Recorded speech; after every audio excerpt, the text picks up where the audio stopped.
Can you read to me the nameplate? Judge Eboni K. Williams. So the only thing that matters in this particular courtroom is how I see it. I am from North Carolina by way of Louisiana with some West Coast cool and a New York edge. Do we have a problem, ma'am? No, I don't, Your Honor. Equal justice is all about the most important values of our country: freedom, integrity, and those are the things that I'm striving for. Ma'am, you run your household, this man gets to run his. I decided to become an attorney and pursue the law. I wanted to be a voice for the voiceless. This court cannot hold this woman accountable. People from all sectors of life, black, white, purple, gay, straight, queer, and that's what equal justice with Judge Eboni K. Williams is all about. Nathan Abernathy claims he was seriously injured when a reckless ATV driver hit him during an illegal race. Douglas Thompson says the plaintiff stepped into the danger zone for a photo, so it's his own fault. Okay, gentlemen, Mr. Nathan Abernathy here as my plaintiff. I see Douglas Thompson as the defendant. Mr. Abernathy, you say you are suing this man for $5,400. Tell me why you're in court today, sir. So, Your Honor, like you said, my name is Nathan Abernathy. I'm originally from Buffalo, New York.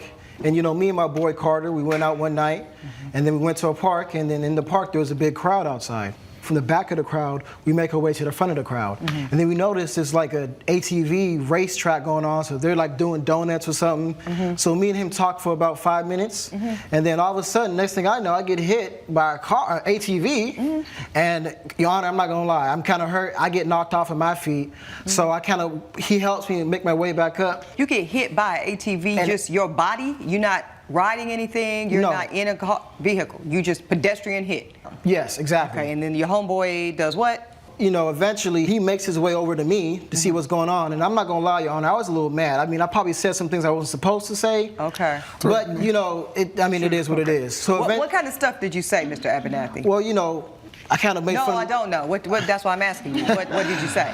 Okay, so you know, I kind of made fun of the way he looks. You know, I look better than him, so that probably came out a little bit. So wait. Yeah. Let me understand. You, with your relative, no disrespect, slight frame, okay, are hit physically by ATV, and the first thing you think to do is talking about how you look better than this man. I just want to understand. Okay, go ahead. Sorry. No, everybody's different. I got a little bit of a temper, so. Okay. Anyways, we exchanged information, and then my friend drives me home, but check this, Your Honor. For 3 months afterward, I'm checking. I had to go to physical therapy. Right. For 3 months. 3 months. 3 times out the week. And I'm sure you were in severe pain. Yeah, extreme pain. Okay, so this is a lot of money you want, $5,400. What is that for, medical expenses? Yes, for physical therapy. Okay, go ahead. I assume you have receipts or something to show. I do. I have my medical bill right here. No, give my bailiff everything you got, sir, so I can see that. Thank you. And Your Honor, I just want to say one more thing. I called this gentleman right here, and then he's telling me what he's not going to do and how he's not going to pay, and then again. And what did you say? What did you say on the call? Exactly. Okay. I said some stuff I wasn't supposed to say. I figured. Okay, let me look at this for a second. Okay, we're going. Yeah, exactly. Okay, so this is your therapy invoice. I do see 3 different months: June, July, and August. You had 12 sessions each. So this is an intense therapy regime.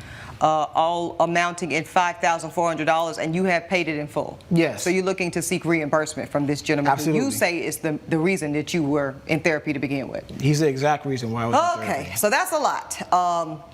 Mr. Thompson, what say you? Well, you know, so we do this every weekend at this park in Buffalo, and it usually goes off without a hitch. These are you and fellow ATV drivers? Yes. Okay, go ahead. So, you know, I'm going through my turn, my drift turn, and now everyone knows to stay back away from the circle. It's kind of obvious. Wherever you see the tracks from the tires, you don't want to step onto that because that means you're in the line of fire. So as soon as we go through our drift turns, if you're behind that drift turn, you're now in our blind spot. So as I'm going through my drift turn, I must have hit him. Now you're saying he was in your blind spot. He was in my blind spot. Okay. So I notice after I have gone through that turn, I see that there's a commotion in the back. And I'm sure you felt something. Well, when you're doing this, it's bumpy on these roads. Oh, so it's bumpy you just think that you're hitting a bump. So he was just another bump. Yes. No, that's what he said. Okay. Yeah. I didn't ask to be hit by no ATV. Okay, come on, Mr. Abernathy. So we done had enough of your shenanigans. I see that there's a commotion back there. I park the ATV. Okay. I go check it out. Right. First thing he does, he starts getting in my face, starts yelling, saying threats, threatening that he's going to call the police, right? So I give him my information, my insurance, my ID Okay, information. so you were prepared to try to make him whole. Yeah, you I do was just trying to make acknowledge sure you he's did hit all him. right. Exactly. Now, exactly. tell the court, Mr. Thompson, do you have any evidence to show? Because I'm trying to visualize what this looks like. Can you show the court what it looks like? There's a video that we submitted. You gave that already evidence. to my bailiff. Okay, let's see this video so I can get a sense as to what exactly we're talking about here. Coming up on Equal Justice. How am I supposed to know where I'm supposed to stand? Did you know you were at an ATV race? I didn't know until I made my way to the front of the crowd. What did you think the crowd was? Maybe they were singing happy birthday. I don't know what they were doing. And later, She said she could not guarantee that she could get exactly what I wanted. So she did communicate that to you. She did, but she also agreed to take this position. if you'll be in the Los Angeles area and want to bring your case to court, call 1-888-552-6878.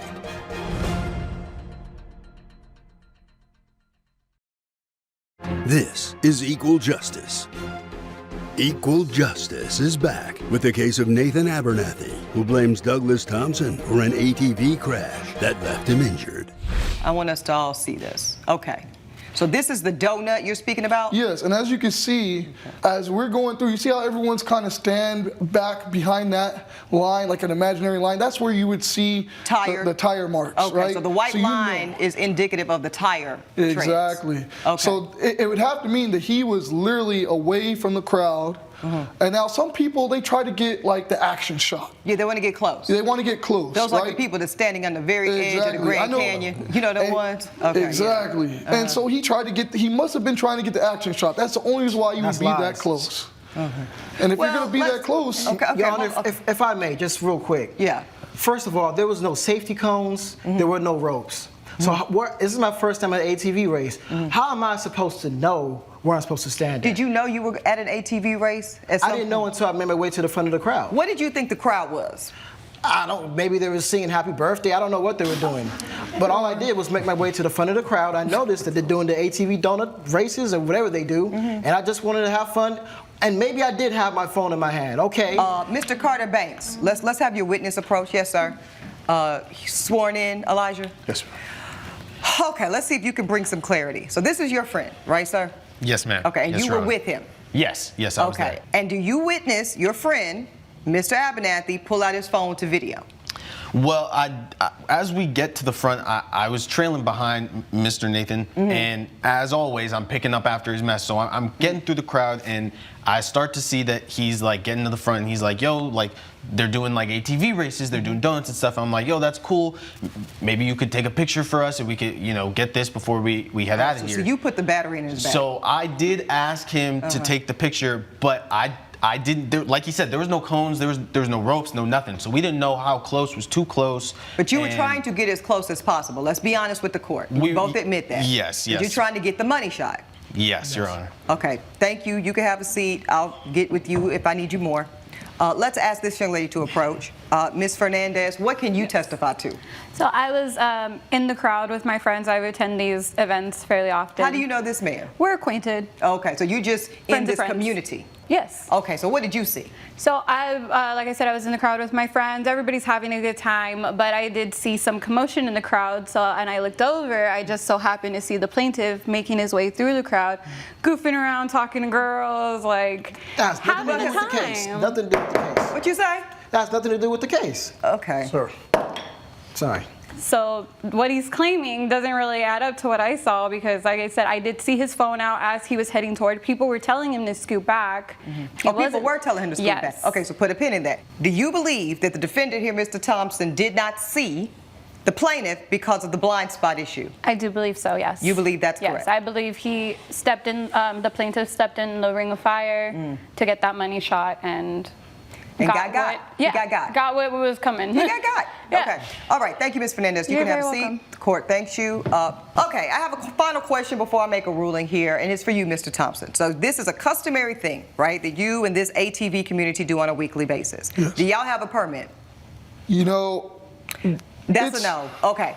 You don't have a permit. There's a reason that we have fluorescent markers, sir. If you're riding a bike, right? You know, anytime there's a reflector, those things happen for a reason. They are for what, sir? Protection. That's right. Safety and protection of those who may not otherwise be afforded the knowledge and the awareness as to what's going on around them.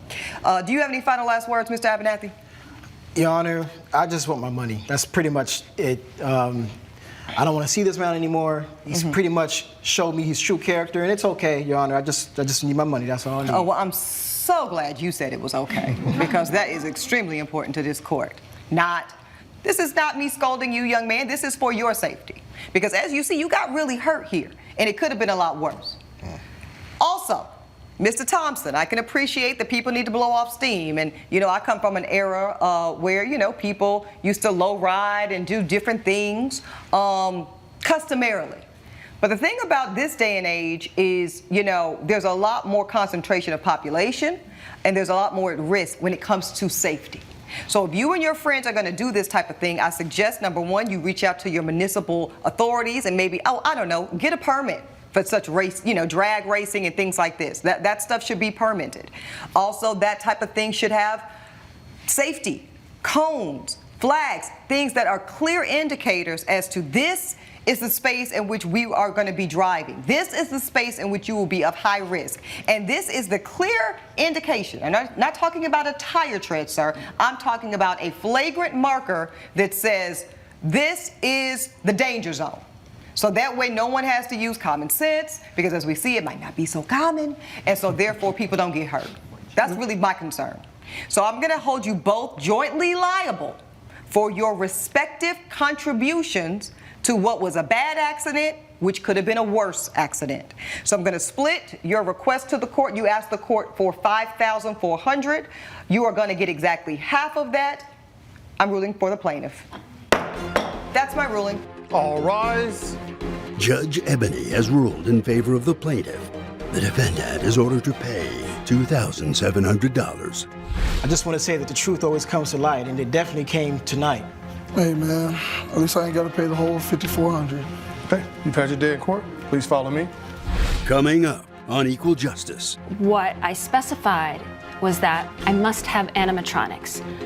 What Ms. Richards provided looks like a group of skeletons defecated on my front yard.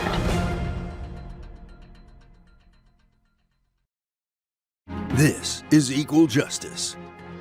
Beverly Richards claims she is still owed for the elaborate Halloween display she created for a new client. Sarah Darby says she wanted scary animatronics for her lawn, but instead it looked ordinary and boring. Good day, ladies. I see I have Miss Beverly Richards here as my plaintiff, Sarah Darby as the defendant. Miss Richards, you are suing Miss Darby for $2,000. Why are we in court today? We're in court today because she hasn't paid the remaining $2,000 that she owes me for the Halloween decorations that I installed in her front yard. She was a referral. Okay. And she loved my work via, you know, social media and all the photos that my clients had shown her. However, it was very late in the time frame. I was very hesitant to do it because it was already October 6th. Okay. She wanted animatronics, she wanted ghosts and groups of witches and moving spiders.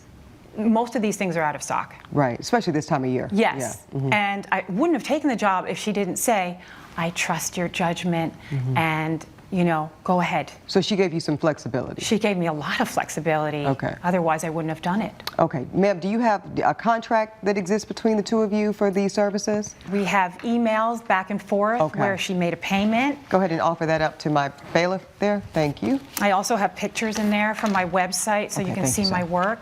Let's see the video. So this video, I had to create a ground on top of the ground just to make all of this happen so I didn't ruin her grass. Right. And they have to be made heavy enough so that they don't blow away. So that was like a cemetery kind of situation you were going for? Yeah, she said she wanted fun yet spooky. Okay.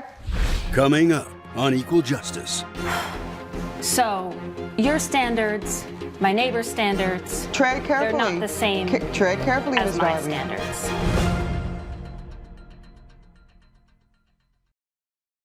This is Equal Justice. Equal Justice is back with the case of Beverly Richards, who brought Sarah Darby to court over an unpaid Halloween lawn display. All right, well, what do you say about all of this, Miss Darby? Was this not to your liking, or why haven't you paid this woman her money? What I specified was that I want fun, yet spooky, but I must have animatronics. Moving spiders, moving ghosts, a group of witches. What Miss Richards provided looks like a group of skeletons defecated on my front yard. I was unable to get the exact items that she requested. Did you specify which animatronics you could offer her? I told her after we had a conversation on the phone, and I could not get the animatronics that she needed.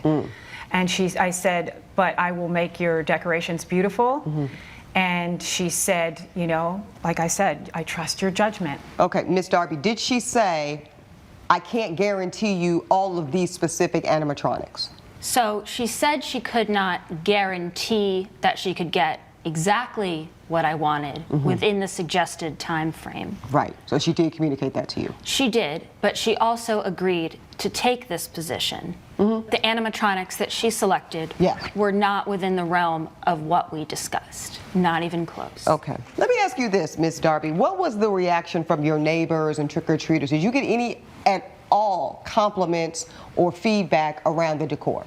I would say that those who saw it had a generally positive impression. Because I thought I was crazy, because I'm looking at it, I'm seeing the video, and it looked pretty cool to me. Cool. That looks like more effort than I would see from most houses on Halloween.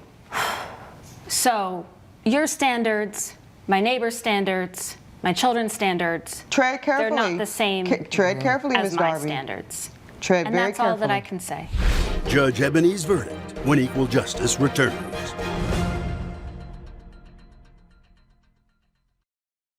This is Equal Justice. What do you say about my standards? I'm saying that they're not as high as my standards are for Halloween decor. Well, I believe I'm ready to rule on this case. Well, I hope you do the right thing. Just say the word. Say the word. I mean, never in my life. Yeah. Say the word.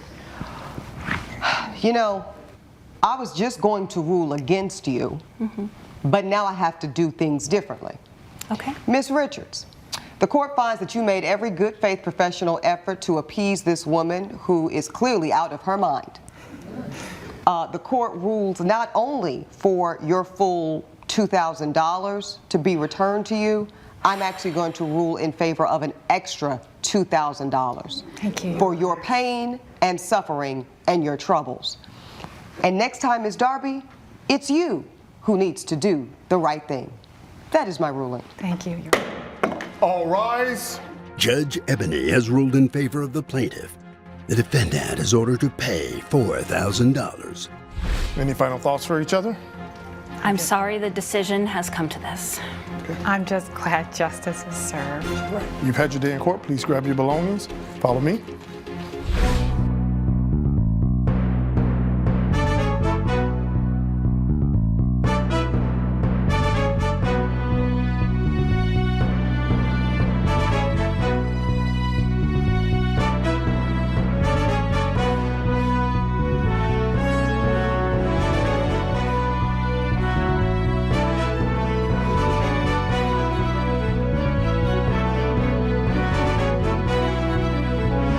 This has been a production of Allen Media Group.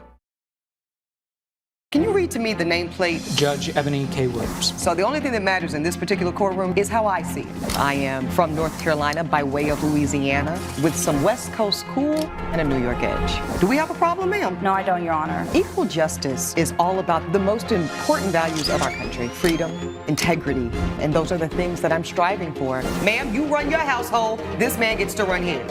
I decided to become an attorney and pursue the law. I wanted to be a voice for the voiceless. This court cannot hold this woman accountable. People from all sectors of life, black, white, purple, gay, straight, queer, and that's what Equal Justice with Judge Eboni K. Williams is all about. Ava Gomez claims a family friend asked her to watch her 2 kids while she was on vacation, but wasn't paid as agreed. Lisa Ma says Ms. Gomez went on a spending spree with her credit card, so she owes her nothing. I see Ms. Ava Gomez here as my plaintiff, Lisa Ma as the defendant. Ms. Gomez, you are suing for $500, alleging that the defendant owes you money for unpaid child care. Tell us why we're in court today. Your Honor, I'm here today because I am suing Lisa for not paying me for babysitting her children. Lisa offered to pay me $500 to babysit her children, and I typically watch her children for free. And that's only for a day or two. Right. And this time it's for a week. While she's on vacation in Maui with a man that she's only been dating for a few months. Okay, that's not your business, Ms. Gomez. She's on vacation for a week, while normally you do this for free because it's a day or two. Obviously, she's going to pay you because it's a week-long supervision of her children. Exactly, Your And Honor. how many children and what are their ages? She has 2 children. They are 8 and 9 years old. Okay. And you say, great, $500 was a good fee? Yes. Okay. So I said yes to that. Per usual, she offered me her credit card, and she never gave me any limit to it. So her children were on spring break, and I wanted them to have fun. So I took them out to the movies, restaurants, and then a water park. They had a great time. Your Honor, can I clarify something? I'm going to give you this opportunity one time, Ms. Ma. What do you need to clarify? Thank you. When I pass Ava my card, because I trust her without giving her any restrictions. Previously, she also had my credit card, and she never spent more than $30 a day. And this time, she charged it $620 over 7 days. And when I passed her the card, I did tell her that you can spend it on whatever my kids need. You said kids need? Yes. And before I go on to my trip, I stock up my 2 large refrigerators. I went to 3 grocery stores, bought all the frozen food, fruits and veggie, plus some quick and easy meal for Ava, because I know she loves to cook pasta. So I really make sure I have everything ready. I even checked with her. She said, yeah, that's good enough. So this time I was really confused and frustrated that she charged my card $620 without even asking for permission. Previously, she's always so polite. Even last time, she charged it like $30 for Chinese takeout. Right. She sent me a text and kindly asked me, oh, can I spend on this? I was like, go ahead. Yeah, but you didn't get any texts while you were in Maui with your new man. The only text I got was a picture of her, took my 2 daughters out for movie. Having fun, right? But you didn't get any fun. financial updates. No. So you were quite surprised when you got your credit card bill. I was very shocked and confused in the beginning. Yeah. And when I confronted her, she was like, oh, I didn't want to bother you when you're on your vacation. Your Honor, may I interrupt? No, I don't want any more interruptions from either of you. What I would like is for both of you to give my bailiff any evidence. Y'all are talking about receipts and credit card bills. Please offer your evidence to my bailiff. Thank you. Thank you. Plaintiff's on the top. Thank you, sir. Okay, so let's see, Ms. Gomez, you are providing a text message. Hey, could you watch the kids when they're on break? I'll give you $500 this time for helping me out, acknowledging that this is the first time you've actually paid her cash to watch the children. You say, sounds great, I'm in. Okay, so that's undisputed. Let's see what Ms. Ma is offering up. Yes, this is what I expected, a credit card bill. This is exorbitant. I can tell the court right now, seafood, $56, movie theater, $50. Water park, $50. The steak place, $50. You said these kids are 8 and what? 9 years old, and they don't eat steak. No, Your Honor. Apparently they do, Miss Ma. Okay, so you said, breaking news. Yeah, they can tear up a ribeye. Okay, so you said 9 and how old? 8 and 9 8 and 9, okay.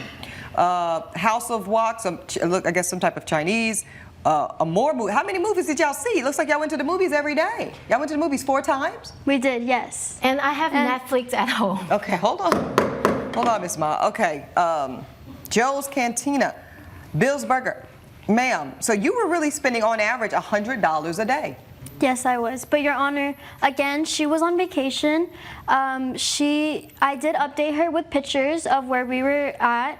So they had the time of their lives. But your point is it was on your expense that you did not authorize. Is that your issue? Correct. She didn't ask for my permission. I never asked her to do that. And my two girls are very low maintenance. One No, girl, ma'am, not anymore. Yeah. No, ma'am, not anymore. Coming up on Equal Justice. It is a lot of money, Ms. Gomez, and you can beat around the bush and say that you had full authorization, but the court is not convinced because that is an exorbitant amount of money for 2 children.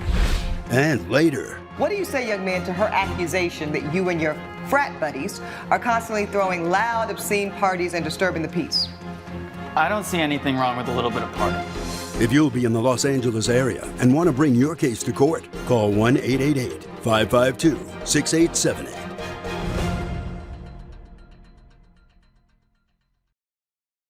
This is Equal Justice. Equal Justice is back with the case of Eva Gomez, who brought Lisa Ma to court for cheating her out of babysitting fees. Do you think this was exorbitant spending? I didn't think so.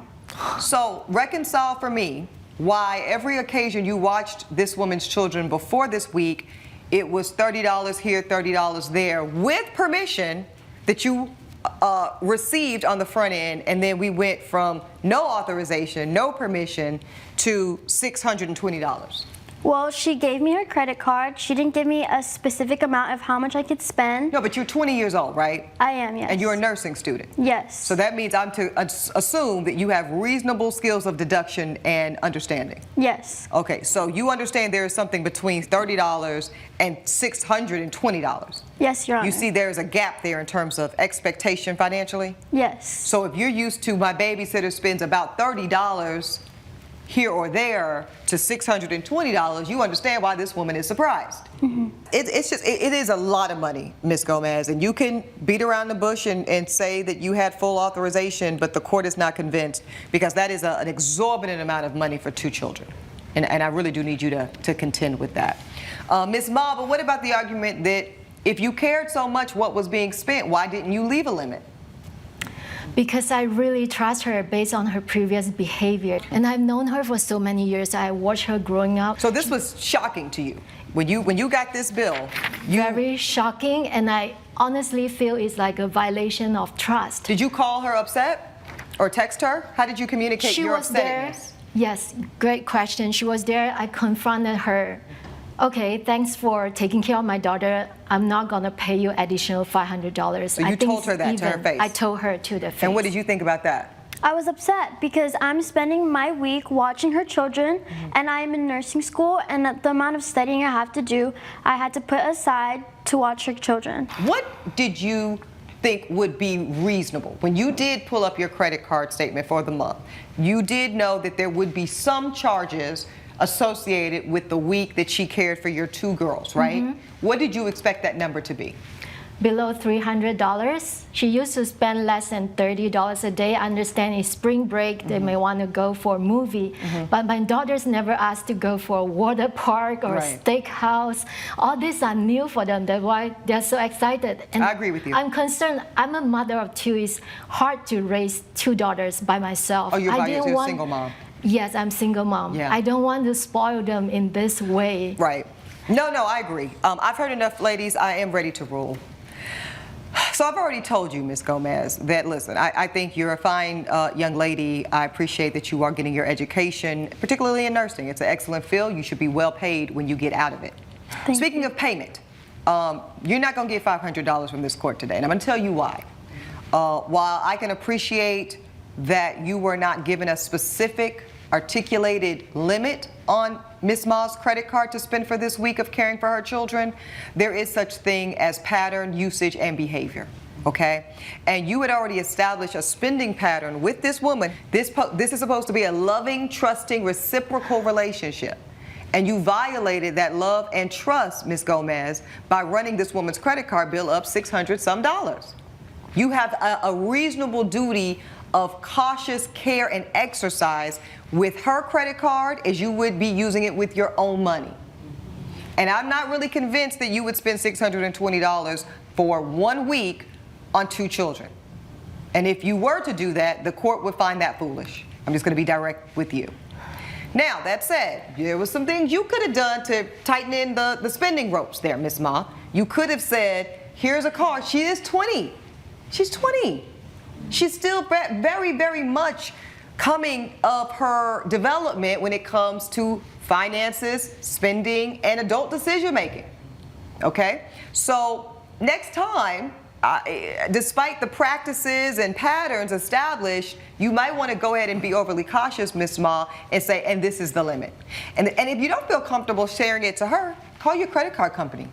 Tell them, once this gets over $600 for the next, or $300 rather over the next week, flag on the play, freeze the card, fraud alert, anything that we can do in this technological age that we live in that can make sure that our spending and money is safe.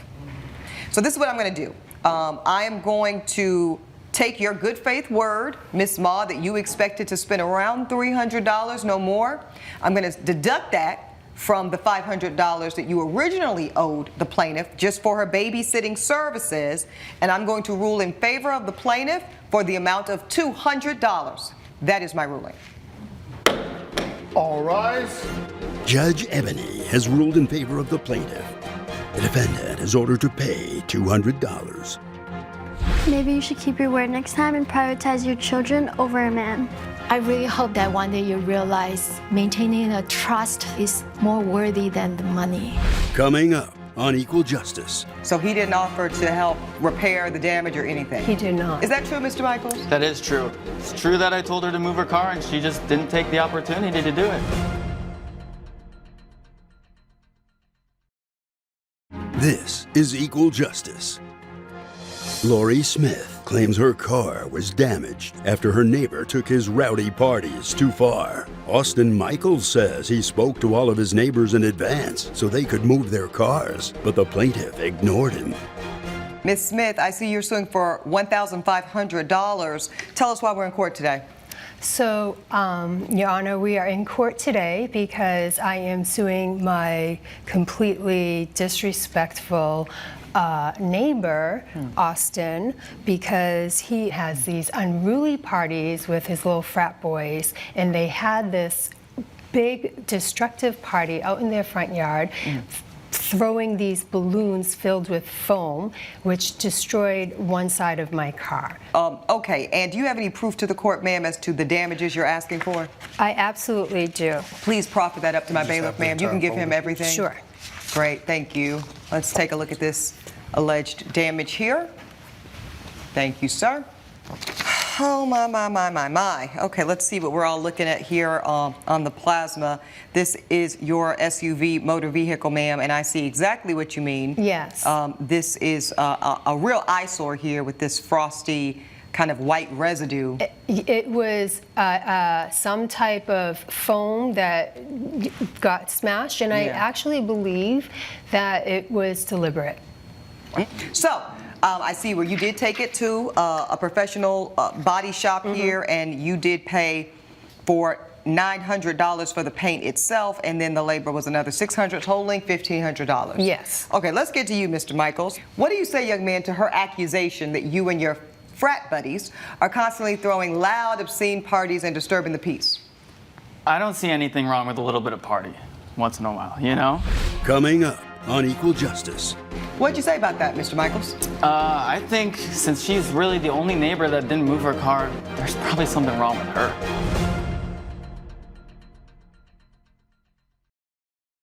This is Equal Justice. Equal Justice is back with the case of Lori Smith, who blames her neighbor, Austin Michaels, for her car's ruined paint job. So let's get to this particular party, Mr. Michaels. So you let her know, hey, I'm going to have some buddies over and we're going to have a party. And did she know there were going to be these balloons with foam or all this stuff in it? So I walked around my neighborhood the day before the party with a flyer. I actually have it right here. Oh, great. Go ahead and proffer that to my bailiff, sir. Let me take a look. Okay, thank you.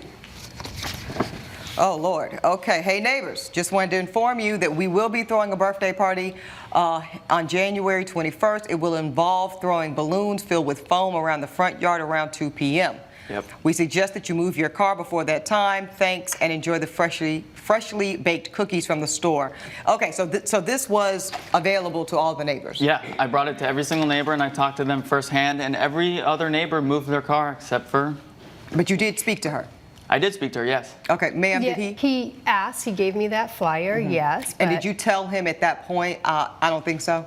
Yeah, I did. Yeah. I told him, I'm not moving my car. Why should I be inconvenienced for you to have a party? Keep it in your yard. Yeah. What'd you say about that, Mr. Michaels? I think since she's really the only neighbor that didn't move her car, there's probably something wrong with her. Mr. Michaels, you do admit, though, that this destruction to her car is a result of you and your homeboys throwing these water balloons? Yes, but if I would have seen it on the car, then I would have washed it off. Did you tell him at some point that your car was ruined? So I did, but he was very callous about it. Ooh. Like, well, I told you, you should have moved your car. So he didn't offer to help repair the damage or anything? He did not. Is that true, Mr. Michaels? That is true. It's true that I told her to move her car and she just didn't take the opportunity to do it. Okay, so she didn't do that. So you think she deserved what she got, Mr. Michaels? It's kind of her fault, I think. Judge Ebony's verdict when Equal Justice returns.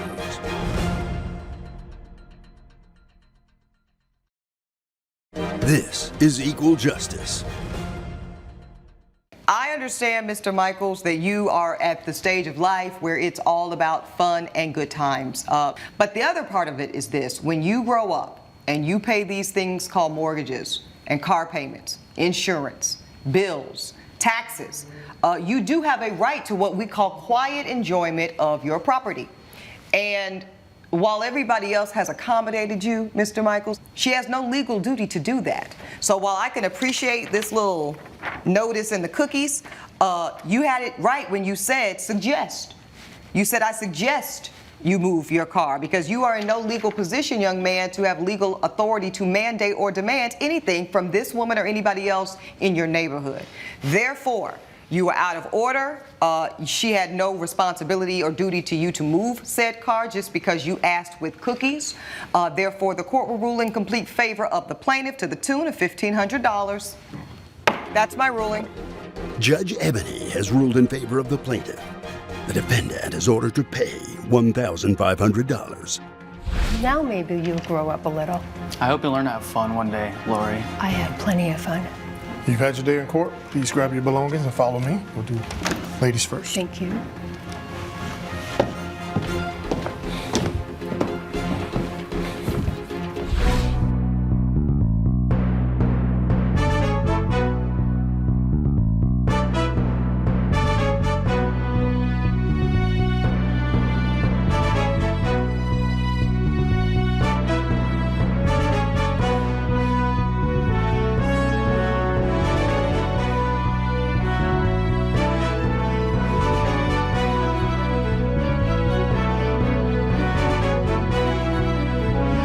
This has been a production of Allen Media Group.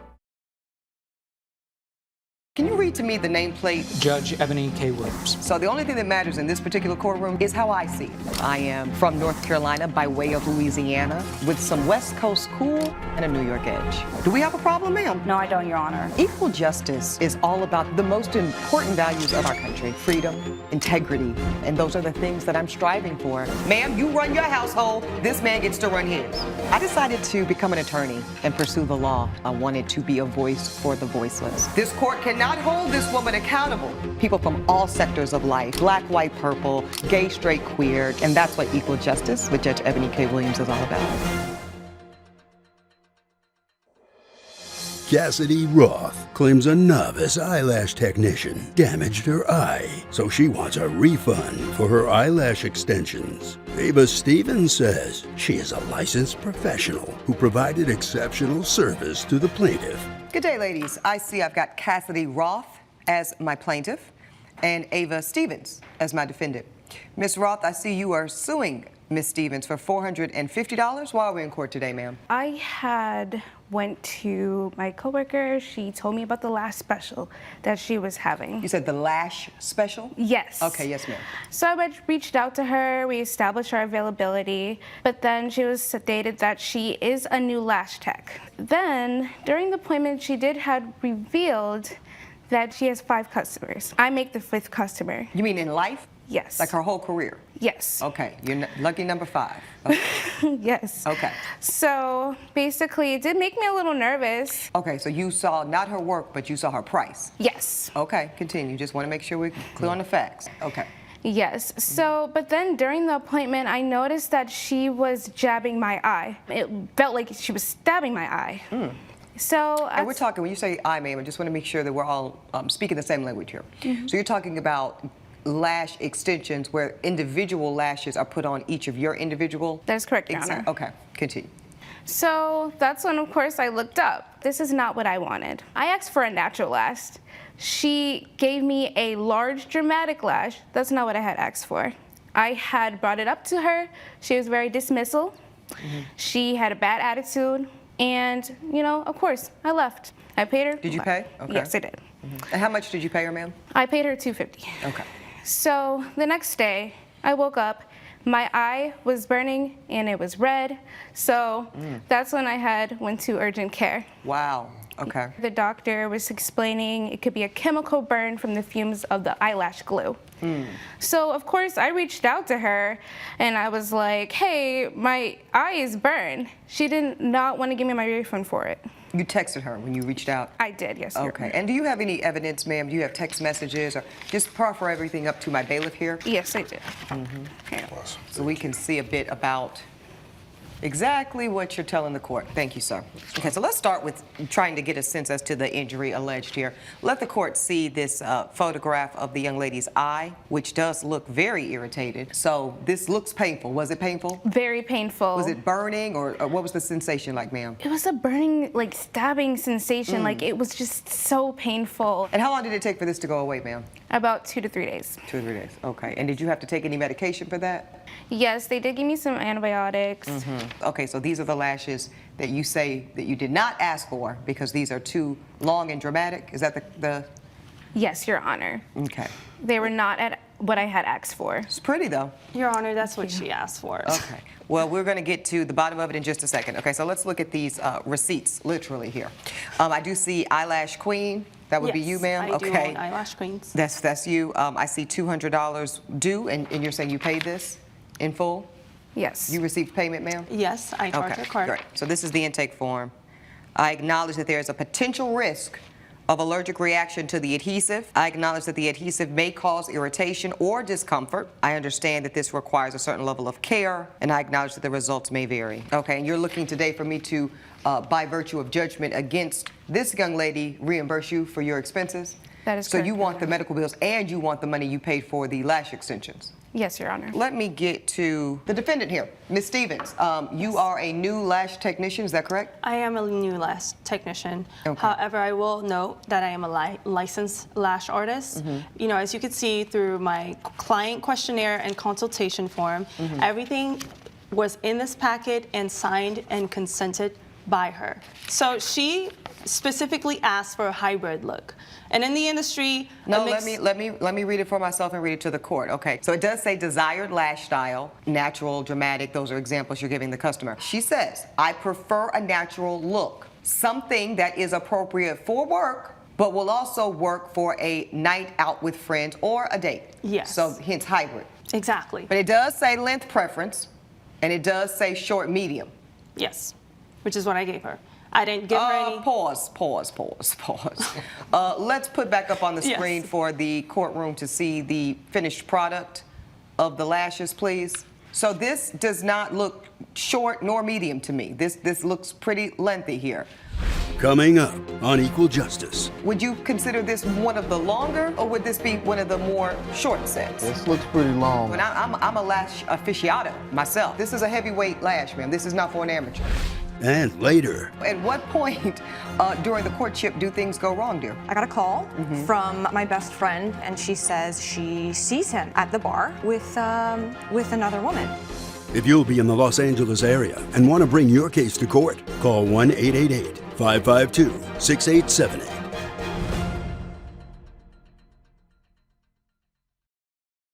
This is Equal Justice. Equal Justice is back with the case of Cassidy Roth, who blames Ava Stevens for bad eyelash extensions. Elijah, I know you've seen some young ladies in your day with some lashes. Well, ma'am, is your name Elijah? Okay. It's not. Elijah, I know you've seen some young ladies in your day with these lash services. Would you consider this one of the longer sets, or would this be one of the more short sets? This looks pretty long. I still don't know how y'all can wear them on there. I know. This is, and I'm a lash aficionado myself, so I'm very, very familiar with it. And I would consider this is a heavyweight lash, ma'am. This is not for an amateur. Well, if you take a close-up look at the photo, especially with her eye open, in order to achieve a hybrid look, it has to be a mix of long and short lashes. Let's see the infected eye one more time, the aggravated eye. Okay, so I do see a mix here of short and long. So you're saying that was required to achieve the hybrid look she asked for? Okay, now I got to be honest with you, Ms. Stevens. I am so distracted when I look at this photo with the eye irritant. It really is hard to decipher, but okay. Now, have any of your previous 4 clients, ma'am, had a reaction similar to this? No, they have not. And you can look at my reviews. All of my reviews have been positive. Go ahead and offer that up to my bailiff, ma'am, all of your evidence. Thank you. All of my reviews have been positive. And during the appointment with... well, no. Let's check and verify what you just represented to the court. You say it one more time, the last thing you My said? reviews have been positive. You said all. Yes, all my reviews have been positive. Okay, now that's interesting to me because I am looking at Eyelash Queen review. You're Eyelash Queen, correct? Yes, I am. Okay, now the very first review I see is titled Disappointing Experience. I recently had my lashes done by Ava Stevens at Eyelash Queens, and I must say it was a disappointing service. Application was sloppy, and I felt like excessive glue was used. The lashes did not look natural, and I had an irritation afterward. I expected better consideration, but unfortunately I won't be returning. That's the very first review I see, ma'am. But that's not all. Is this your review, ma'am? That is her review. Oh, please. Okay, Come on now. so now somebody gonna want to start lying in my courtroom? I'm not lying. You could continue reading the reviews. Now I do see, to your point, 2 additional very glowing reviews. I see fast, flawless, and affordable. So this must be during the special. Ava Stevens, Eyelash Queen, a true eyelash wizard. Attention to detail. The pricing is reasonable. I walked out feeling like a queen without breaking the bank. Highly recommended. And there's a reason why I'm called Eyelash Queen. But Your Honor, I'm just saying, like, it's not what I asked for. We got to stop right there, Miss Ross, because if you want to go from day to night, who among us is wearing the exact same aesthetic to work during our daytime hours that we're wearing out in the streets when we're trying to entertain gentlemen callers? I'm just saying, like, but she didn't follow what I was... Well, I actually will be the judge of that. So I believe that you executed a desire, and I believe that this woman, at this point, is saying that she did her best to interpret that look. So let's get to these text messages, because for whatever reason, you were not happy, and I do see that there was definitely some damage done to your eye. Now, whether or not she was at fault for that remains to be determined. You communicated with her after, you said the next day is when your eye started being irritated? That's correct. My OMG, my eye is burning. I cannot believe this happened. This is all your fault. First, you do not apply the eyelashes I want, and now you have burned my eye. You must refund me. You respond, Cassidy, I'm sorry your eye is burned. Why did you not mention it yesterday? I charged your card because you left with new eyelashes. Well, that makes a little sense. The burn did not appear until today. Now that you know, you should be offering to pay my urgent care bill as well. And you say, if you would like to call me, we can discuss it for a resolution. Was the call ever made to you, ma'am? Nope, she did not call me. So I did try to resolve the solution, as you can see. I expressed... What would your resolution have looked like? I'm curious. I would have offered an additional service when her lashes did start to fall apart, right? To make up for maybe a disappointing experience for her. Let me ask both of you 2 separate questions that are very important here. Ms. Roth, have you ever gotten eyelash extensions before? I have, like, once or twice. Once or twice. And you mean to tell me neither once nor twice you ever had any discomfort whatsoever? No, Your Honor. Let me hear more from you, ma'am. I want to ask you this question. Of the 5 clients, including this woman you've done, You mean to tell me nobody else complained about one thing? The reactional feedback has been, I wish my lashes had been a little bit more curly. Maybe we should have used a different selection of lashes or a different length of lashes. But nobody right? complained about the installation? No, there has never been feeling. any irritation because I take a proper intake form and I make sure I understand my clients' bodies and medical concerns or allergies. This is what I'm going to do. Ladies, I'm ready to rule in this matter. I believe that both of you are misconstruing something that happened on this particular day. I'm gonna just tell you the truth. Somebody's in here lying, I can't tell who. Therefore, I can't make sense out of either one of your tall tales, so this is what I'm going to do. I'm going to rule in favor of you as the plaintiff, but only for $200. I'm going to reimburse you the cost of the services because you confessed to me, Ms. Stevens, that you were gonna be willing to give her an additional service anyway. So I will rule in favor of the plaintiff for $200. Y'all need to get y'all's lies straight. Judge Eboni has ruled in favor of the plaintiff. The defendant is ordered to pay $200. Well, I mean, she got what she deserved. She's broken, sorry, and I'm not surprised. Okay. You've had your day in court. Please follow me. Coming up on Equal Justice. Me and my ex, Mateen, we created a painting together, and I purchased the frame for that painting while he purchased the class we made the painting in. It was a paint and sip. Was that like a date night that you two were? Yeah, it was a date night. Closed captioning provided by. This is Equal Justice. Clover Davidson claims she bought an expensive frame for the painting she made with her boyfriend, only to find out he cheated on her. Mateen Hampton says he paid for the painting class, so he's keeping the art. Let's see what we have here. Clover Davidson as my plaintiff, hello, and Mateen Hampton as my defendant. Miss Davidson, I see you are suing the defendant for $448.70. I see that he is your ex-boyfriend. What brings us to court today? So, me and my ex, Mateen, we created a painting together, and I purchased the frame for that painting while he purchased the class we made the painting in. It was a paint and sip. Sure. Okay. Was that like a date night that you two were it was doing? a date night, and it was a surprise for me. We had been dating for a couple months. Okay, so fairly new relationship. Yeah. Okay, and I assume this goes well? Yeah, sure. Great. We had a great time. Actually. Okay, great. Okay, so it goes great. And so at what point during the courtship do things go wrong, dear? I find out a couple days, no, a week and a half or so after we do the paint and sip and I buy the frame that he had been cheating on me. I got a call from my best friend, Alexa. She calls me and she says she sees him at the bar with another woman. Well, let's talk about this, because I always talk about this in my group chats with my girlfriends, and we play that game of do you say something? Because, you know, there are friends that don't want to know. Short of caught in the bed doing the adult tango, to the right girlfriend been explained away. Coming up on Equal Justice. So you did paint this together? Yes, Your Honor. I did most of it. But the frame is quite lovely, and it does have some weight to it. You purchased this? Yeah, it was around $400 for that frame.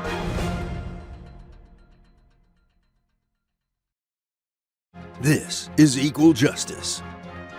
Equal Justice is back with a dispute between Clover Davidson and her ex-boyfriend Mateen Hampton over a framed painting. So your friend Alexa sees this hand waste situation and she tells you, and you become irate. Absolutely. Okay, you confront the gentleman? I call him and I tell him straight up, what's going on? Why did Alexa tell me this? Explain it to me. And of course he can't. He's being wishy-washy, he's being defensive, and I'm out, I'm done, and you're gonna give me my painting back and my frame back. Okay, so you broke up with him that night that you got the information of the cheating. Oh yeah. And tell me how it went from date night, paint and sip, he paid for the paint classes, but you bought this frame. Mr. Hampton, how do you end up with sole possession of the painting? Yeah, so after the paint and sip, a great evening we both had, we actually came back to my apartment. Clover typically spends like 2 to 4 nights a week at my apartment. We both saw fit. Well, she did at that time. At the time, yes. Okay.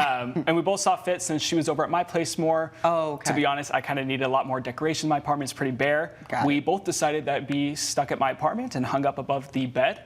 So every night before I go to sleep, I can see the painting, and since then it's been in my possession, and that was a decision we both came to together. Well, let me see this infamous painting. Elijah, please do the honors and bring that piece of art that hung above the bed.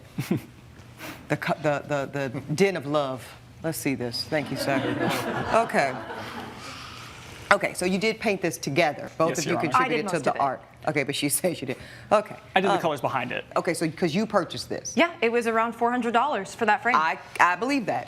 This is not you know, a $20 situation. This is a beautiful. This is really like a piece of fine jewelry. Absolutely. One could argue. Judge Eboni's verdict when Equal Justice returns.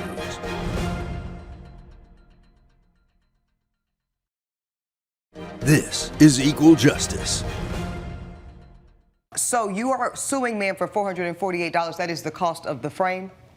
The frame and also the painting itself. So you want the whole thing? Oh, I want the whole thing. You don't want this separated? No, I want the painting and the frame. What do you say about that, sir? I disagree. and tell me why. I believe since I paid for the paint and sip. What did you pay, sir? What was the ticket amount? 30 person, $60 total. Okay. Miss Davidson, do you have a receipt to show the court what you paid for this very nice frame? Yes, I do, actually. Okay, please offer everything up to my bailiff. Yeah, absolutely. Okay. Thank you, sir. Wait till you see that invoice. Okay, right. Okay, let's see. I do see frame me is your invoice, ma'am, for $418.70. You have a receipt to prove your purchase of this beautiful, expensive frame.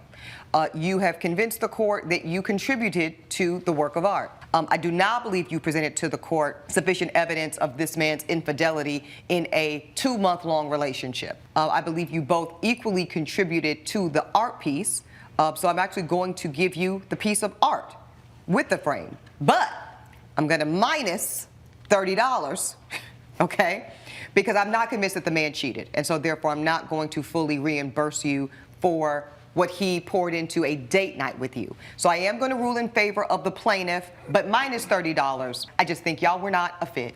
That is my ruling. Judge Eboni has ruled in favor of the plaintiff. The defendant is ordered to return the framed painting. Any final thoughts for each other? You can have your painting back. Hope you enjoy it as much as I did, but really hope you find the right person in life. Okay, I'll take the painting here, sir. Thank you. And please follow me. Ladies first.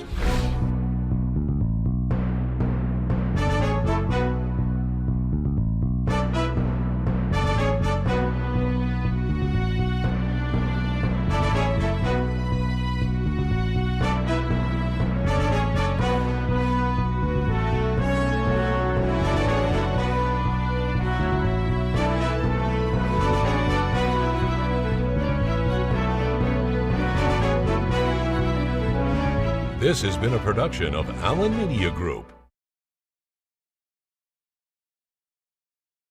Can you read to me the nameplate? Judge Eboni K. Williams. So the only thing that matters in this particular courtroom is how I see it. I am from North Carolina by way of Louisiana with some West Coast cool and a New York edge. Do we have a problem, ma'am? No, I don't, Your Honor. Equal justice is all about the most important values of our country: freedom, integrity, and those are the things that I'm striving for. Ma'am, you run your household, this man gets to run his. I decided to become an attorney and pursue the law. I wanted to be a voice for the voiceless. This court cannot hold this woman accountable. People from all sectors of life, black, white, purple, gay, straight, queer, and that's what Equal Justice with Judge Eboni K. Williams is all about. Destiny Delgado claims her VIP club celebration was cut short when her friends started a fight, which got them kicked out. Kirsten Hanks says they lost their table because her so-called bestie didn't have her back. What have we here? Plaintiff Destiny Delgado and defendant, who is this, Kirsten Hanks? Yes. Okay. Ms. Delgado, why are we here today? Because one night, while we were at a club, my ex-best friend got into a fight with someone at the bar and got us kicked out, and I paid $600 just for us to have a good time, and she got us kicked out we were only there for like an hour and a half. I just wanted to have a good time. Y'all got some real stank energy towards each other. Okay. Let me hear from you, Ms. Hanks. What's going on here? Why are you in court today? I'm in court today because my best friend, or my ex-best friend, blames me for an altercation at the club that was not my fault. And I believe that she should be able to take my side because she said that she was my friend.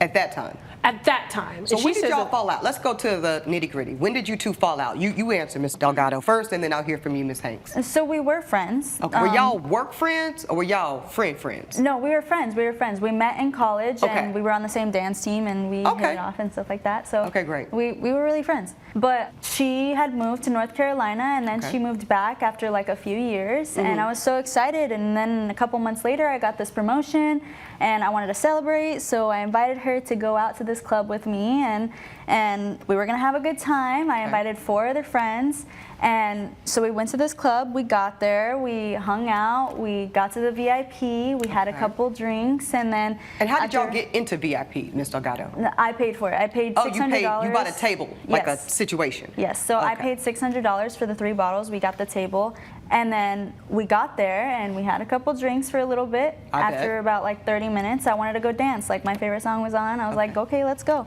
And she wanted to stay at the table. Her feet were hurting, so I was like, okay. So me and 2 other friends went to the dance floor, and then 2 other friends went to the bathroom, and we were dancing, we were having a good time. And then after a little bit, I noticed that at our table there was like a bunch of commotion happening. So I was like, what's happening? I went back to the table, and she was being escorted out, and I was like, what happened? What? And the security guard asked me, and he's like, are you with her? Yes. And I said, well, yeah.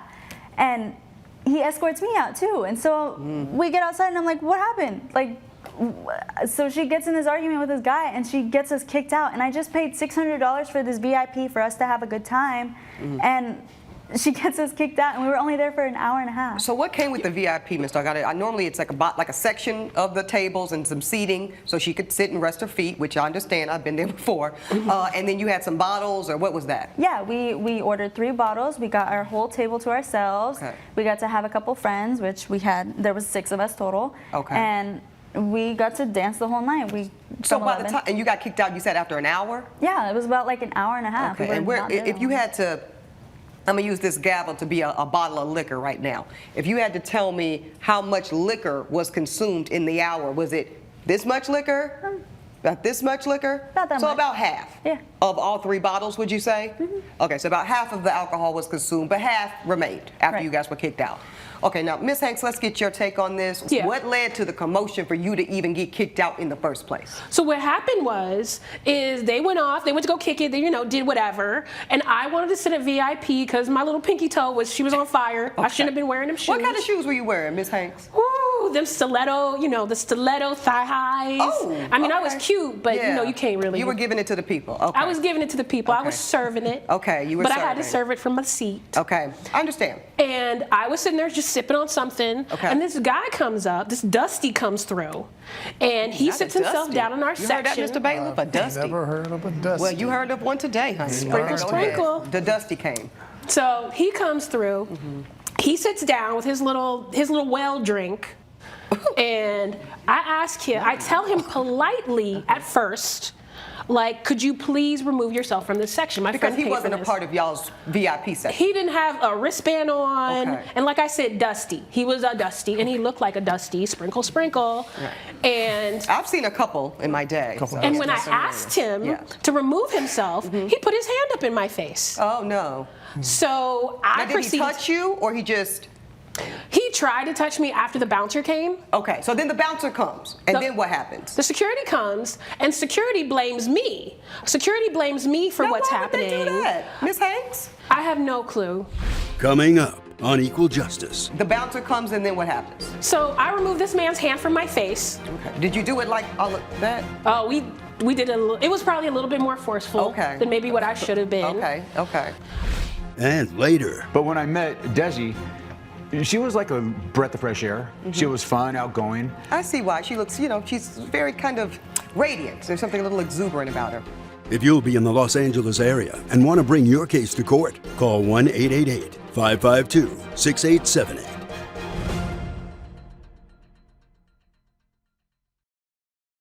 This is Equal Justice. Equal Justice is back with the case of Destiny Delgado, who blames Kirsten Hanks for ruining her VIP celebration. Continue. The bouncer comes, and then what happens?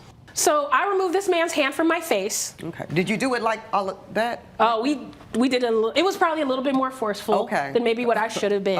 Okay. So I removed a man's hand from my face. Okay. And then he's proceeding to still get up in my face, still proceeding to talk to me crazy. What's the bouncer doing at this point? The bouncer's just kind of standing there. Okay. He's not removing the man. He's not really doing anything. He's allowing this man to be forceful He's allowing in your this face. man to continue to be disrespectful Give to me. the size proportions of this man, Ms. Hanks. How tall? I mean, I think he was a big dude. He was maybe like 6'2". Okay. Like, little linebacker build. Okay, so I was going to say football build. So did you feel threatened or intimidated?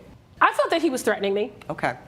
And at what point were you removed, and also was the man removed also from VIP? Were all of y'all kicked out? We were all kicked out. Me and our friends were kicked out. And the Dusty?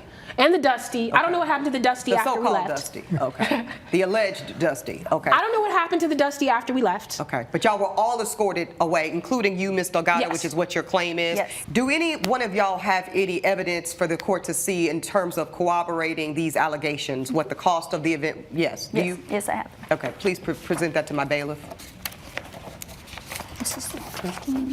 I'll just take all of your evidence. Yeah, give us everything, Ms. Delgado. Awesome, thank you.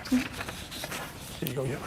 Thank you, sir. Okay, so this is to you, High Destiny. Your VIP table is confirmed for an 11 p.m. reservation, as you said. Oh, this is the amount. Okay, so I'm seeing Destiny Delgado.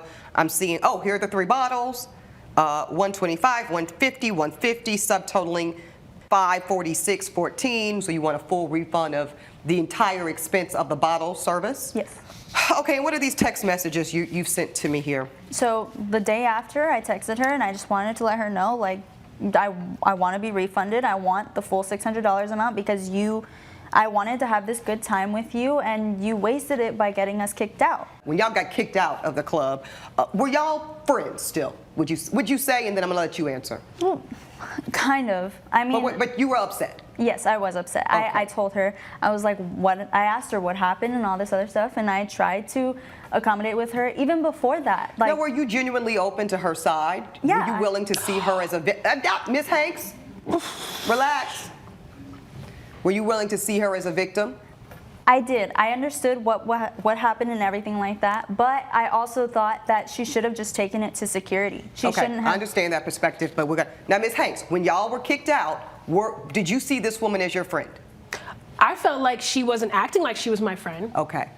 So let me go through these text messages. This is Destiny talking to you, Kirsten. I understand things were heated, but we need to talk. That's you opening up conversation, I see. Destiny, you yelled in my face and didn't believe me about the fight. So you felt not heard. Fair? Yeah. Okay. You, Ms. Delgado, I do believe you. She says she does believe you. You were wrong. You ruined my whole night. I lost out of $600 because of you, and this was a celebration of your new job promotion? Yes. Okay. You, in defense, a grown man was in my face. Ms. Delgado, you wanting to play security.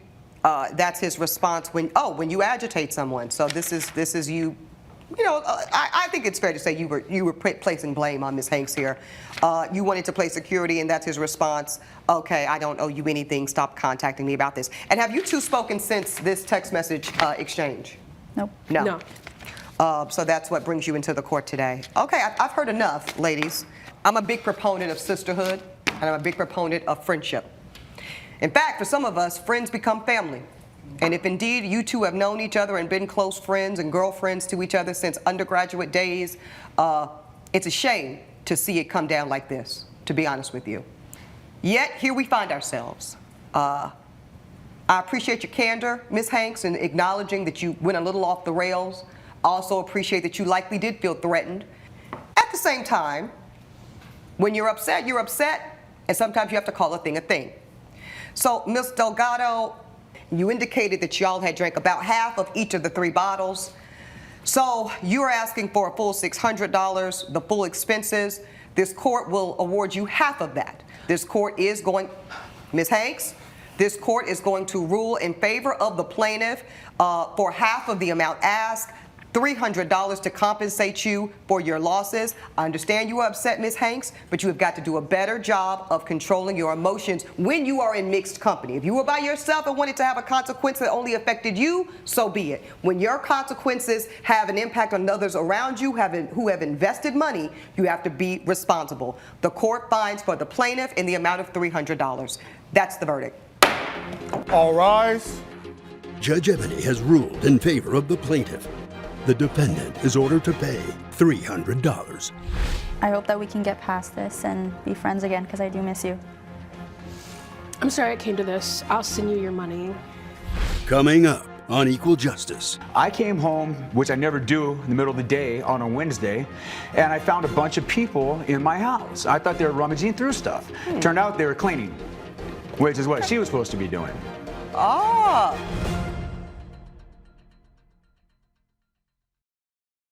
This is Equal Justice. Widower Arthur Rivera claims he had to call off his wedding when he discovered his fiancée was a fake. Desi Lewis says she did nothing wrong by outsourcing some household duties since she's not a maid. Okay, I see I've got Arthur Rivera here as the plaintiff and Desi Lewis as my defendant. Mr. Rivera, tell me why you're in my courtroom today. Well, I'm here today because I'm suing my ex-fiance for $3,200 because of a non-refundable deposit on a wedding venue we were supposed to get married at, because it turned out that our relationship was nothing but a facade, a lie, she's a thief, and just can't trust her. Wow. Those are some very weighty allegations there. Just the truth. Just the truth. Okay, well, I'll be the judge of that, actually. But here's where we're going to start. Talk to me about why y'all are not married specifically. I met her a year ago, and I had been widowed for a couple of years. I'm sorry about your loss, by the way. Go ahead. Yeah, it was tough. Yeah. But when I met her, my wife, my late wife, yes, had always wanted me to move on. Sure. She knew she had cancer at the time. Oh. She wanted me to move on, find somebody else, but it wasn't easy. But when I met Desi, she was like a breath of fresh air. She was fun, outgoing. I see why. She looks, she's very kind of radiant. There's something a little exuberant about her. Okay, Yeah, pretty and smart. I thought she was smart. I thought she was trustworthy. So when we started hanging out, we talked about what we wanted out of life and what I wanted out of the rest of my life. Yes. And for me, it was planning for the future. It was having a home-cooked meal because I eat out so much, being alone, and also to try to save money up for the future. Coming up on Equal Justice. And then when I found all those receipts for food and cleaning that goes back 8 months, I just happened to find her car bill, and it was $395. Oh. She was charging me $135 more than she actually needed.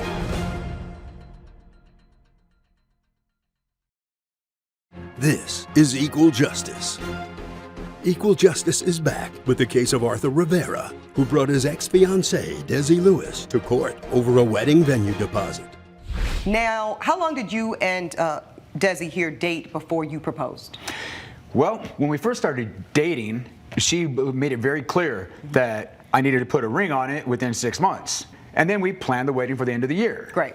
The deposit went in, but it was non-refundable if you were within 60 days of the wedding date, 45 days before our wedding date. I came home, which I never do, in the middle of the day on a Wednesday, and I found a bunch of people in my house. I thought they were rummaging through stuff. Turned out they were cleaning, which is what she was supposed to be doing. Oh, So they're cleaning. I call her and I say, hey, where you at? She says, I'm home cleaning. And I just looked around dumbfounded like she's lying to me. Okay. So I called her out on that. She said it was the only time, I swear. I talked to the cleaning chief, the lady in charge. She said that she's been going there for 6 months. Oh, Lie number 2. So I got curious. Intuition, thought, okay, I started looking through. I got receipts to prove it. Started looking through it. Go ahead and give that to my bailiff. Okay. Let's see. So there's receipts here for cleaning services that go back 8 months. I'll take those. From the very beginning, when she said she was going to start cleaning my place. Ooh, okay, thank you. And believe me, by no means did I want a maid. Okay, now I don't know about by no means you didn't want a maid, because it certainly looks like this is part of the bargain, right? And that's okay. No judgment on that part yet. I'll do the judging later. But there was a transaction of sorts that you were bartering for. Is that fair to say? Absolutely. You decided, instead of you cleaning the house yourself and you cooking and doing this work yourself, that you were going to outsource, including the meals, because I also saw receipts here for takeout. Yeah, well, Your Honor, I understood that Arthur wanted In exchange for providing for a family, he wanted his house to be taken care of. I have no problem with that. We agreed on that. Right. I would be responsible to keep the house in order and to keep food on the table, prepare for him when he came home. That's exactly what I did.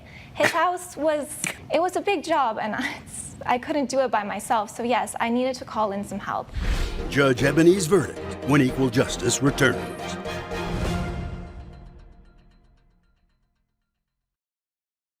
This is Equal Justice. Now, you're acknowledging that he held up his end of the bargain for providing. Yes. Do you think you did your part by the nurturing?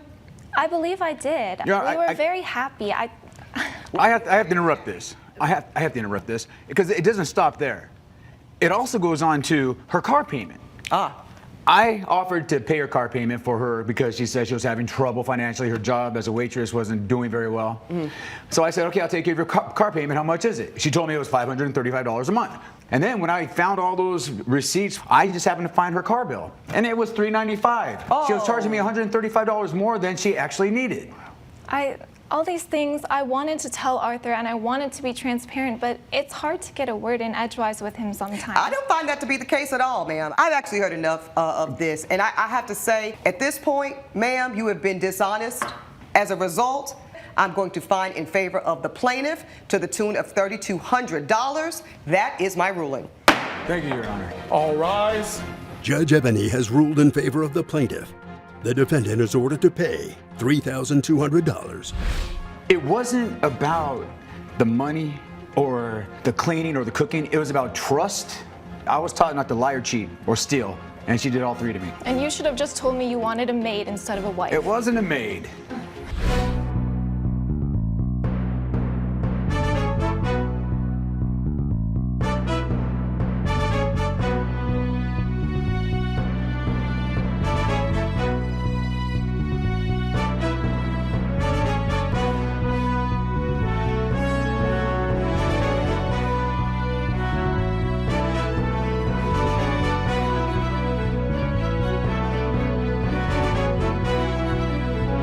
This has been a production of Allen Media Group.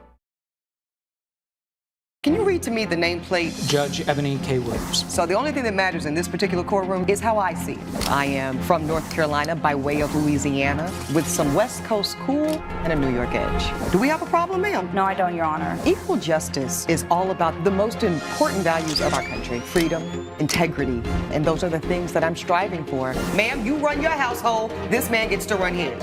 I decided to become an attorney and pursue the law. I wanted to be a voice for the voiceless. This court cannot hold this woman accountable. People from all sectors of life, black, white, purple, gay, straight, queer, and that's what Equal Justice with Judge Eboni K. Williams is all about.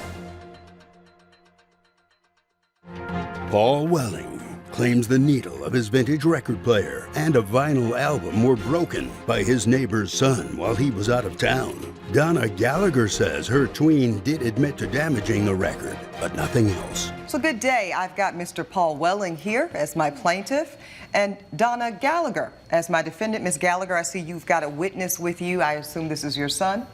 Yes. Okay, hello. Leo, is it? Yes. Excellent. All right.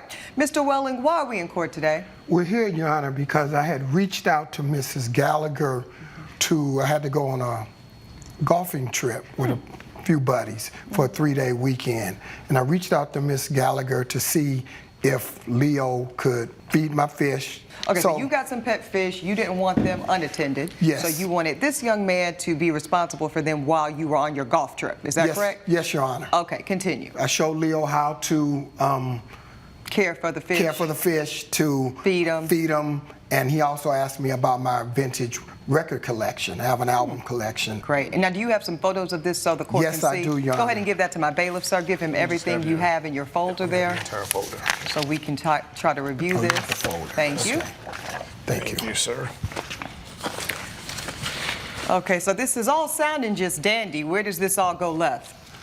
Well, upon my return, I came home and I found out my needle from my vintage record player was damaged, and I have the record needle here. That's the needle? And one of my vintage records were broke. It was That's broken. flopping in the wind. Yes. Okay, so go ahead and give that to my bailiff, sir, so I can examine it. Thank you, sir.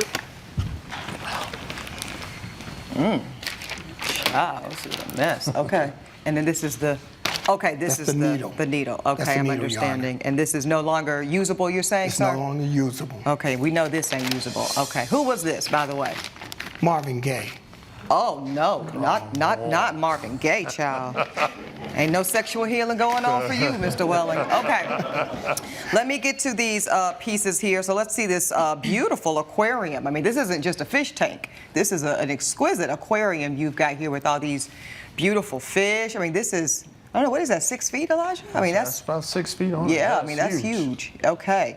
And so he was supposed to feed the fish. And did he feed the fish? Yes, he did. Okay, so he did that part correct. Yes, he did. Okay, now where does this record player situation come into play? If you look on the pictures that I have, you can see the vintage records. I have about, like I said, several hundred of them. Of the They're records? all in the. Okay, so I'm looking at a receipt here for this particular record. Oh, those are all the records. Yes, So that's your yes. collection. Yes, my collection, and the record player is right on top of it. Okay, so tell me, I'm looking at this receipt. This is for the Marvin Gaye record. That was $25, so you're seeking the full $30? Yes, Your Honor. Okay. And then, ooh, that's the needle? That's the needle, special Okay. line contact. So this needle is $660? Yes, Your Honor. Now, you still haven't told me, though, sir, how he broke said needle and record. That What I does ca- feeding fish have to do with the records? Well, when he came over to the house, he saw the albums, and he wanted to know how to play them. So I took the albums out, one of the albums out. It wasn't the Marvin Gaye, it was another album. Okay. I took it out and put it in the record player, Got it. and started playing it. Okay. What's making it so bad or so hard, Your Honor, is that you just can't take any needle and put it on a record player. Right, Depending, okay. The quality of the needle, the sound, the audio is what you're listening for. Okay. So when you're playing old records, you don't want to just put a $20 needle on. No, apparently you got to put a $660 Yes, Your needle Honor. on. Okay, Yes, all right, yes. I see. Okay, so you're showing this young man all of this. He's learning, and then how does he end up? Let me guess. You go on your trip. You showed him what you showed him, and then when you left, and he was doing the fish feeding, he started playing with the record and whatnot, and I that's how it assume got that's damaged? what he did, Your Honor. Let's find out more from the defendant. Miss Gallagher, thank you for coming to court today. You tell me your side. This man is saying that all of this is your son's fault. What's your say? Yes, Your Honor. Mr. Welling believes that my son broke the needle. However, this is not true.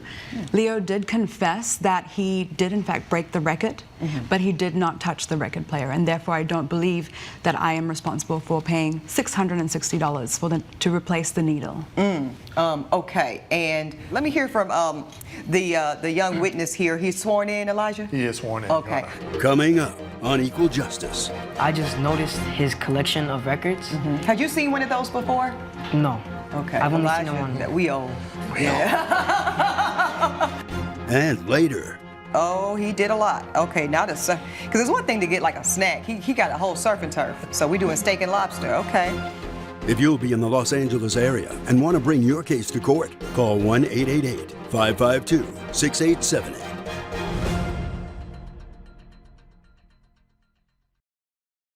This is Equal Justice. Equal Justice is back with the case of Paul Welling, who brought Donna Gallagher to court over a damaged record player and LP. You take this job to fish sit for this young man. So tell me how you started even talking about and engaging with the record player and the records. Let's get to that part. Well, I just noticed his collection of records. Had you seen one of those before? No. Okay. I've only Elijah, seen one. that we own. Hey, watch this one. Have you ever seen, do you know what a CD is? You know what a compact disc is? No. No, exactly. How about this one? A disc man, you know what that is? No, exactly. Ooh. We own. We own. Okay, all right, so you see this archive, this artifact known as a record, and you're curious because you've never seen this before, right? And then, you know, your nice neighbor here, Mr. Welling, explains everything to you, and he lets you know that. Does he say to you, Leo, that these are delicate and that they must be handled with care? What does he say to you? He says, things that you love, you need to take care of, and you need to be really gentle with the records, and especially the needle. Yes. Oh, so he did tell you all of that? Yeah. Okay, so good. Okay, so he goes on about his golfing trip with his buddies. You start coming over every day. And how many days were you supposed to feed the fish? 3 days. 3 days, okay. So you're coming over, and which day did this alleged breaking happen? This happened on Sunday, the last day. The last day. So you did the first 2 days were great? Yes. Okay, so third day, last day, you go feed the fish, you feed the fish, and then you start getting curious about the records? Yes. Okay, so you go over to what? Browse through them, or what? You tell me what happened, Leo. I reached for one of the records, and as I pulled it out, it slipped out of the sleeve and hit the ground, and it cracked. Is it this the record? Yes. That you, okay. Okay, so you're saying that you never even got a chance to put it on the record player? Yes. So therefore, you don't know anything about this? Yes. Is that correct? Yes. Okay. Mom, is that the story he told you? Yes, Your Honor. Yes. Okay, what say you, Mr. Welling? Well, Your Honor, when he came over Thursday, The day after? the day to show him how to feed the fish tank the day before. Oh, the day before. He came. Okay. I left Friday. Right. He came over Thursday. I played records. We played a record. After that, after he did that, then he left. Did and you he play went this home. record? No, it was No, it's another a different record. one. Okay. It was another record. He's saying, though, to the court, Mr. Welling, that he's admitting, actually, that he broke Marvin Gaye record. He's saying he did that. He's owning that. Yes, but he's Your saying he don't know nothing about this $660 needle that you're speaking about. Well, Your Honor, how could it be I was gone for 3 days and come back on Monday morning, and I couldn't play my I couldn't play my Okay, so you're saying, Mr. Welling, that it worked just fine before Yes, your Your trip, Honor. but when you got back and you went to play a record, no Yes, dice. if you look at it, Your Honor, there's no needle in it. Well, I was wondering. I didn't want to say There's nothing. no needle. Okay, okay. So this is where the needle should be? Yes. Right here? Yes, okay. right on. If you pull it, you could pull it apart. Okay, and that's what I'm seeing here? Yes. Okay, I see. So it's missing. It is missing. Okay, let me look at these emails that you've provided to the court, Mr. Welling. I'm disappointed because I trusted him and you didn't even give me the courtesy to let me know what happened. I found my record player needle broken and one of my vintage records. I will need to be reimbursed for this immediately. It's $660 for the new needle and $30 for the record replacement. This is frustrating. I would like to talk to Leo when I get the chance. What you was gonna say to Leo? I was just going to tell him that you have to be responsible. You have to be accountable for things that you do. And I felt that he's a good kid. Leo's a good kid. I get that impression. In fact, he's such a good kid, I believe, that he's taken a sworn oath with my bailiff here to tell this court the truth and nothing but the truth. Correct, Leo? Yes. Now I'm going to ask you to stand in your integrity, young man. How old are you? I'm 12 years old. 12 years old, right? Elijah, this is the becoming of a man, right? We're witnessing this in real time. And I believe if you had anything to do with the breaking of this man's fine record player needle, I believe you would tell the court. Did you touch this man's record playing needle in any way that caused this damage for it to be broken? No. No. Okay. I believe that I've heard enough from both of you. Young Leo, I appreciate your testimony. You may have a seat, young man. And here's where I am on this matter. I agree with you, Mr. Welling. Respect for other people's things as if they are your own is paramount. But the court has to deal with the facts, Mr. Welling, and the court has to deal with what you can prove. You say yourself, I am assuming Leo did it. This case turns on one word. I cannot hold this woman or this young man by proxy accountable for your assumption, sir. Now, if you had had a surveillance video of some sort in your home, then I could award in your favor. But absent that type of offering of proof, sir, I cannot sustain a ruling that supports an assumption on your part. Now, what we do know for sure, he broke your record. He broke your Marvin Gaye classic vinyl. We don't accept that in the court. The court will rule in your favor to the tune of $30. See what I did there, the tune? Y'all caught that? Anyways, to the tune of $30 for the broken Marvin Gaye record. The young man took ownership in my court, and I believe him. I choose to believe that he did not touch your needle, and without proof otherwise, the rest of your claim is dismissed. So I rule in favor of the plaintiff, but for $30. Yeah. That's my ruling. Judge Eboni has ruled in favor of the plaintiff. The defendant is ordered to pay $30. Coming up on Equal Justice, you were satisfied with his work? Yes, to a point. But tell me more. What do you mean to a point? Did he do good or no? He did show up to set late. Oh. We were supposed to start shooting at 8 a.m. and he came at 11. I'm so sorry. You said 3 hours late? Yes.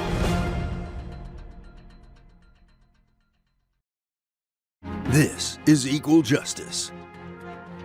Ryan Parks claims an actor from her TV pilot took her generosity too far after she saw his hefty room service tab. Kyle Jones says Miss Parks told him to enjoy himself, so he followed her instructions. Good day. I see I've got Ryan Parks as my plaintiff and Mr. Kyle Jones as the defendant. Ms. Parks, I see you're suing for $458. You say that this man took advantage of your kindness. Tell us why we're in court today. Well, I'm suing the defendant today because I had him in my film, actually a pilot, and I put him up in a hotel room because his car broke down, and he upcharged my card at the hotel. You were satisfied with his work? Yes, to a point. But tell me more. What do you mean to a point? Did he do good or no? He did okay, but he did show up to set late. Oh. We were supposed to start shooting at 8 a.m. and he came at 11. I'm so sorry. You said 3 hours late? Yes.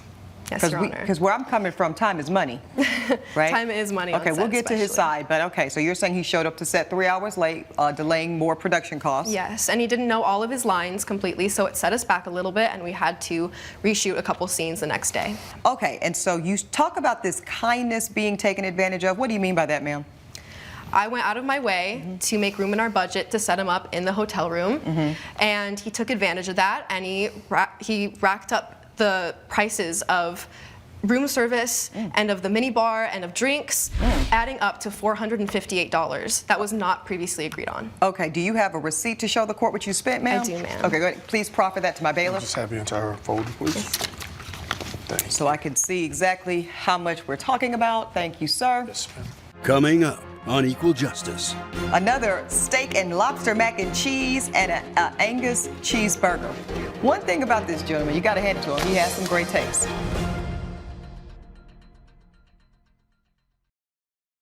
This is Equal Justice. Equal Justice is back with a case of Ryan Parks, who blames Kyle Jones for sky-high room service charges. Oh, he did a lot. Okay, now because it's one thing to get like a snack. He got a whole surf and turf. So we're doing steak and lobster. Okay. Margarita from the mini bar incidentals, $50. Golly. And the next morning too, French toast special, another steak and lobster mac and cheese, and an Angus cheeseburger. One thing about this gentleman, you got to hand it to him. He has some great taste. Okay, I'll be back with you in a minute, ma'am. Sir, Yes, welcome hi. to court. In addition to your great taste for fine dining and exquisite cocktails, explain to the court why you thought it was in your permission to spend this woman's money so cavalier. She contacted me about a week before we started shooting, and the night of the Friday that I actually checked in, I still had not gotten the script. So the drinks were to calm my nerves about not knowing any of my lines the day prior to shooting. And so she told me to enjoy myself in the room. Next day when I came to set, there was... So I want to be clear, sir. You're saying that the only instruction that this woman, who's the director-producer of the film, who is employing you, Yes. she just simply said, enjoy yourself. Yeah, I was simply following directions as she told me to. You eventually get the script. Do you show up on time to set, sir? I did not. I got it at 11 o'clock the night prior, and considering it was about 80 pages worth, it was a full-length, 30-minute dramatic, and I was the lead. And taking care of 2 kids at the time, I have to develop a character that properly suits what's going on. I mean... Okay. What about that man? Did he get the script at 11 o'clock at night? He did, yes, Why Your was Honor. that the case? Because our writers were making adjustments to the script, so I didn't want to give him a last-minute script. But that's exactly what you ended up giving him. You do understand it's commonplace in your train of business to give revised scripts, right? Because you could have given him a script upon arrival. He says he arrived at 8. He could have gone to the hotel room, been able to start learning some lines, and then if there's a revision, then there's a revision. I basically stayed up to like 3 a.m. to make sure that I had most of the lines down as good as I could within the time frame. Judge Eboni's verdict when Equal Justice returns.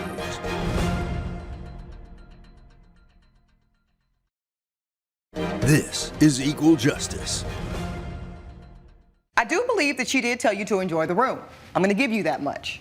What I am not going to concede, sir, is that enjoy the room stretches to the kind of interpretation that you would have this court to believe. Because under your theory, enjoy the room could mean call over some of my friends and buddies and we have a party. So when you have that kind of interpretation, Mr. Jones, that allows for enjoy the room to mean any and everything you want it to mean, we get away from a standard of reasonableness that this court has to respect. Therefore, I'm going to do this. I'm going to say that you both contributed to the ambiguity of the communication here, and I'm going to split this baby. Therefore, the court will rule in favor of the plaintiff, but ma'am, it's for $300. That's my ruling. Judge Eboni has ruled in favor of the plaintiff. The defendant is ordered to pay $300. I hope we can still have a working relationship. You're a good actor. I would really hope so too. I really enjoyed working on this project with you. Okay, you've had your day in court. Please grab your belongings and follow me. Ladies first. Thank you. Pleasure.